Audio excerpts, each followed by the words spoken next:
Hi, everybody. I'm Mrs. DeMarzo, and we're back for part 2 of chapter 9. We're at the top of page 72. Don't forget, we're going to the Nicholson's house tomorrow night. Miranda protested. I hate to leave Humphrey. Clem gives him such a hard time. We'll lock the door this time, honey. He'll be okay, her mom said. And tonight, Clem will be in my room. After her mother left, Miranda assured me that Clem loves to sleep in Mom's room, but if anything happens and you get scared, just give me a squeak, she told me. Don't worry, I will, I assured her. I didn't sleep that night. For one thing, the stars on Miranda's ceiling glow in the dark, and they're so beautiful, I couldn't take my eyes off them.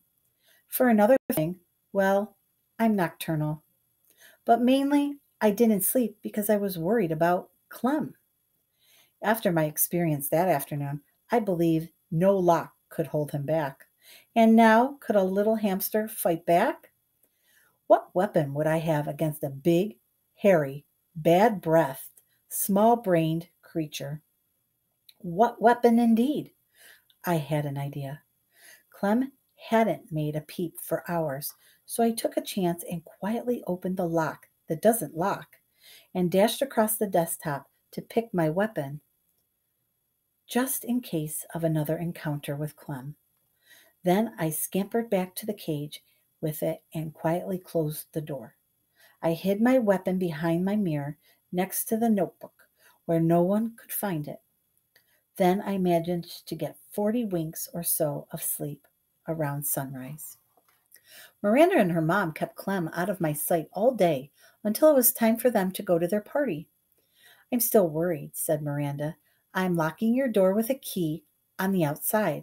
Her mom said, I'm locking Clem in my room, and Humphrey's cage is closed tightly, right?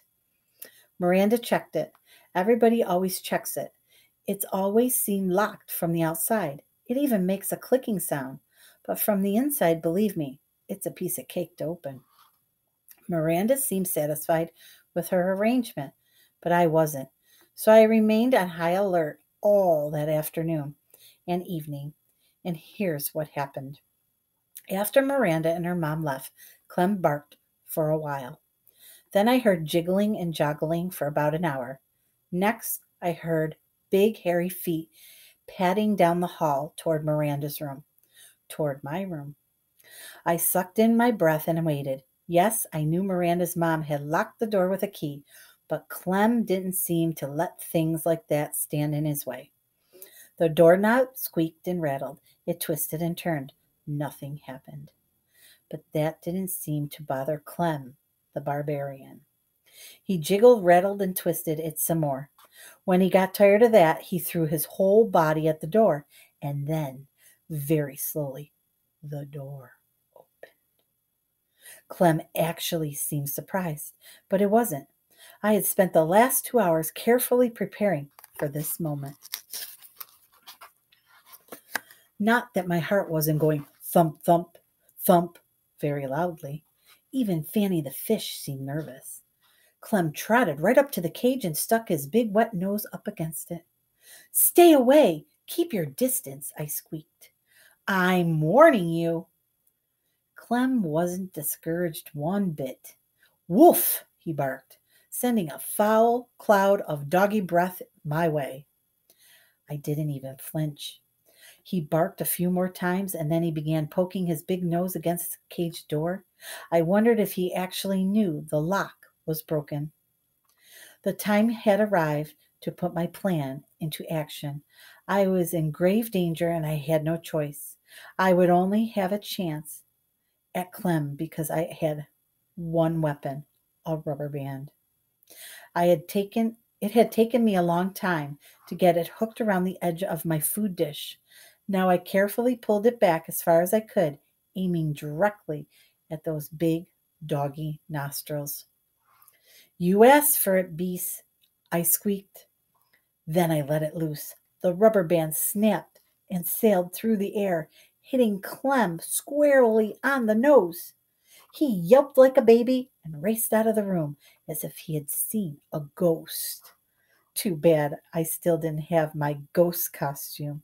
That would have been a nice touch. I guess Clem wasn't quite as dumb as I had thought, because he never even tried to come back in the room again. Of course, Miranda and her mom were really puzzled when they came home and found both bedroom doors unlocked and Clem cowering under the living room sofa. "I don't get it," said Miranda. "Humphrey looks just fine. Maybe it was a burglar." But Miranda's mom checked the closets and drawers, and nothing was missing. "Now that's a mystery," said Miranda's mother after she searched the whole apartment. Miranda stared at me, shaking her head. "If only Humphrey could talk," she said. "But I can if you just listen," I told her. "I bet you'd have a lot to tell us," Miranda continued, not understanding my squeaks. "Yes, I do," I thought. "Enough to fill a book." Tip 9. Hamsters do not enjoy contact with other animals. A cat or a dog may eat a hamster, or at least do it bodily harm. Thank you, friends. I hope you enjoyed Chapter 9.